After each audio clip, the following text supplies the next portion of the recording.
Si vous aidez quelqu'un à faire teshuva, vous serez comme ma propre bouche.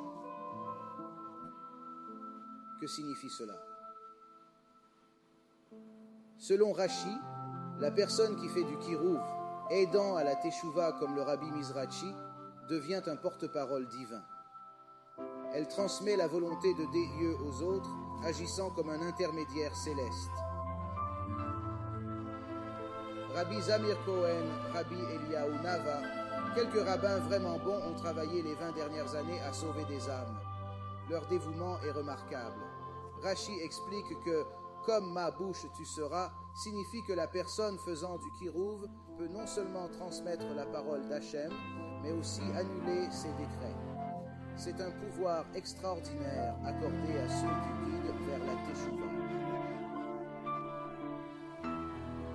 Hachem dit, si tu aides réellement mes enfants, non seulement je m'occuperai de tes enfants, mais si je décrète quelque chose, par exemple, quelqu'un doit mourir, ou chasse shalom, quelqu'un doit perdre de l'argent, quelqu'un doit tomber malade, un type de problème dans le monde, et cette personne qui fait du kirouv prie véritablement pour cela et veut que Hachem le change, sa prière comptera plus que celle de quiconque. Dans Maséchet Avot, dans le Midrash de Nathan, il est dit que quiconque ramène une âme juive, c'est comme s'il l'avait créée, pas comme si c'était une chose commune que nous connaissons.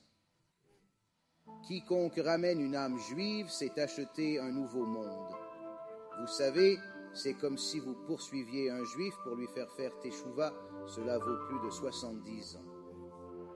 Votre vie en valait vraiment la peine. Vous vous êtes acheté le monde à venir. C'est encore plus élevé, comme si vous étiez Dieu lui-même et aviez créé cette personne de vos propres mains. D'où vient cette idée profonde? Elle provient de Yirmiyahu, Jérémie, dans le Midrash sur Mizmor et Tehilim 116. Hachem dit alors aux tzadikim avec une grande compassion, ce verset dit, « Je suis le créateur des mondes et je ressuscite les morts et vous êtes pareils. » Le Zohar affirme que si les Juifs connaissaient l'ampleur et l'importance de faire teshuva, ils poursuivraient cette mission avec une ardeur incroyable, comme la tâche la plus cruciale. Cette mission divine de ramener une âme égarée est d'une valeur inestimable aux yeux du Créateur. Ils couraient dans les rues comme des fous, cherchant désespérément quelque chose pour les aider à faire teshuva. Ils laisseraient tout derrière eux et chercheraient avec ardeur quelqu'un pour les guider vers la teshuva. Les sages, dans leur sagesse infinie, brilleront d'une lumière éclatante. Ceux qui enseignent la justice brilleront comme les étoiles éternelles. Les personnes étudiant la Torah, que Hachem nomme sages, resplendiront comme le ciel. Ils auront de l'éclat et une bonne place dans l'au-delà. Cependant, ceux qui guident les autres vers la droiture recevront une récompense encore plus grande. Les multitudes, le grand public et non les sages, brilleront comme les étoiles dans leur éclat et leur multitude. Le Midrash Sifrei dans Parasha Ekev, Piskamem Zayin, pose une question intrigante. Pourquoi comparer le ciel aux étoiles?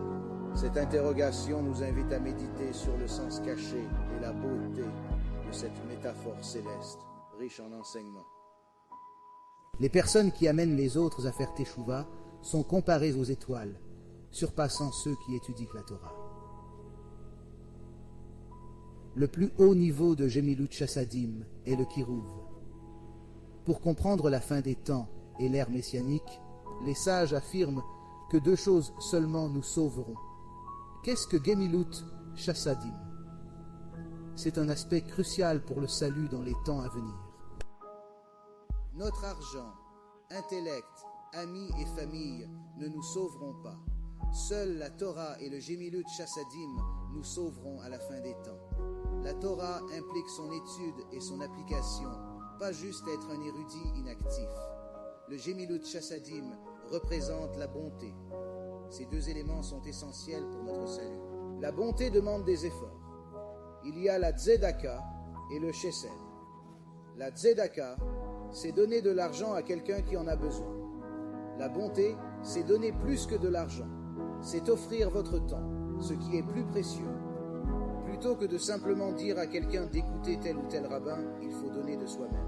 Je pense qu'il est bon de réellement donner le disque à la personne ou de lui fournir le lien. Facilitez-lui la vie en faisant une partie du travail pour lui.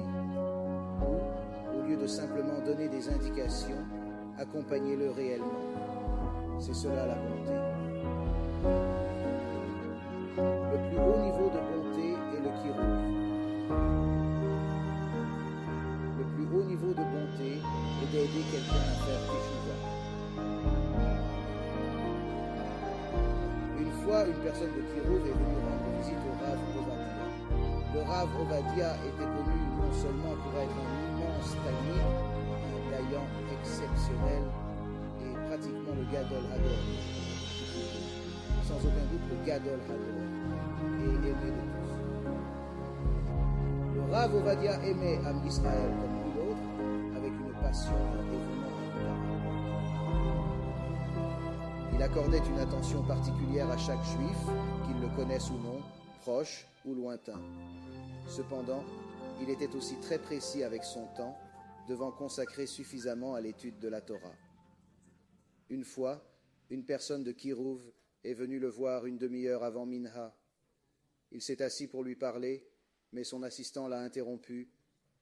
Il ne reste que quelques minutes et des centaines de personnes vous attendent au Beit Knesset pour prier. Il l'a ignoré, ce qui était inhabituel. 10 minutes passent, il est 2 heures, l'heure de la prière. Il n'arrive pas. 2h10, 2h15, 2h20.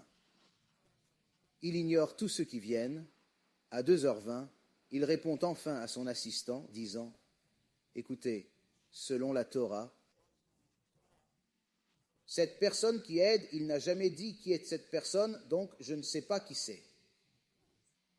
Mais, qui que soit cette personne qui était devant lui en train de faire du kirouf, il dit que c'est l'une des étoiles, ce qui signifie qu'elle vaut plus que les autres personnes qui attendent. Alors, laissez-les attendre, car ils se soucient suffisamment des enfants d'Israël, des enfants d'Hachem lui-même, qui méritent un traitement spécial. Mais le bien promis à une personne juste est de 310 mondes, selon les sages. Une récompense immense, dépassant toute compréhension. Un trésor spirituel incomparable, surpassant les biens terrestres. Une promesse divine de richesse éternelle pour l'âme vertueuse. Chaque monde représente une dimension de bonheur inimaginable. Une expérience de plénitude céleste. Dans le judaïsme, chaque lettre a une valeur numérique. Aleph vaut 1, Bet 2, etc. C'est la gématria, un système ancien. La valeur numérique de Zikwi Harabim, signifiant bénéficier au public ou faire du chesed, acte de bonté désintéressée, est 310. Cette pratique apporte une profondeur supplémentaire à l'interprétation des textes sacrés. La même chose que les 310 mondes. Dans Proverbe 21, Hachem promet avec bienveillance, « J'ai de quoi léguer à ceux qui m'aiment, et je remplirai leurs entrepôts. » Cette promesse divine est un gage d'abondance pour les fidèles, soulignant la générosité infinie du Créateur envers ses dévoués et la récompense inestimable qui les attend.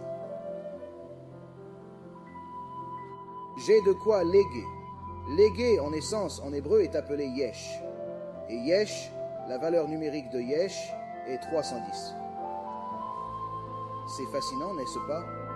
Cette correspondance numérique n'est pas un hasard. Donc, encore une fois, de tout cela, nous apprenons un peu l'idée de l'importance de Zikwi Harabim, ce concept si précieux dans notre tradition. Il nous invite à réfléchir profondément sur notre héritage spirituel. Pourquoi je vous dis cela? Pour comprendre que la mentalité reste celle de l'investissement. Chacun peut être un Mézaké Harabim à sa façon, sans être darshan ou orateur.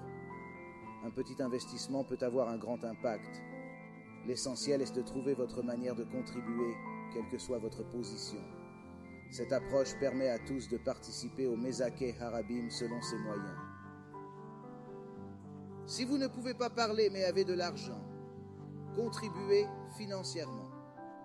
Achetez des disques et donnez-les à quelqu'un qui manque de respect ou qui pourrait en avoir plus. Sans argent, trouvez des ressources gratuites. Partagez un lien d'une bonne conférence avec un proche. Par exemple, Torah and Science du Rabbi Mizrachi est bouleversant. Bien que durant 4 heures, vous pouvez le diviser en 3 parties. Ce contenu changera votre vie. Ce film sur la vie après la mort est incroyable, tout comme l'expérience de mort imminente du Rabbi Alon Hanava. Vous partagez un lien YouTube, les gens le visionnent. S'ils agissent après avoir découvert la vérité, leur vie change. Tout ce que j'ai dit concerne le fait de sauver une seule personne, ce qui signifie que les 310 sont destinés à une seule personne. Sauver une personne apporte des bénéfices infinis, ici-bas et dans l'au-delà. Je constate ces avantages quotidiennement, physiquement et mentalement. Mes factures sont réglées, malgré mon inactivité depuis plus d'1 an. Je n'ai rien en banque, mais d'une façon ou d'une autre, mes dépenses sont couvertes. Heureux, tout l'argent du monde ne vaut pas 1 heure d'aujourd'hui. C'est incroyable.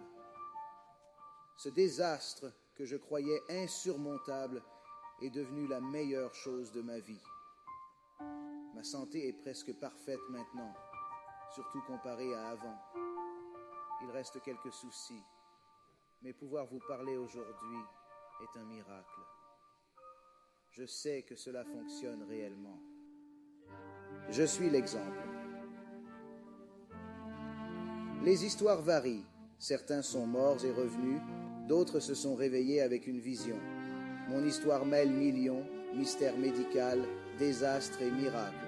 Chaque personne a son propre récit unique. Mon parcours combine richesse, énigmes médicales, catastrophes et une série d'événements miraculeux. Chacun vivra sa propre expérience extraordinaire. Et comme je l'ai dit, chaque personne peut tirer parti de la seule chose principale qui nous sauvera à la fin des jours dans lesquels nous nous trouvons. C'est notre force intérieure, notre résilience, qui nous guidera à travers ces temps difficiles. Cette force, nous la possédons tous. Il suffit de la cultiver et de l'utiliser pour surmonter les obstacles qui se dressent devant nous.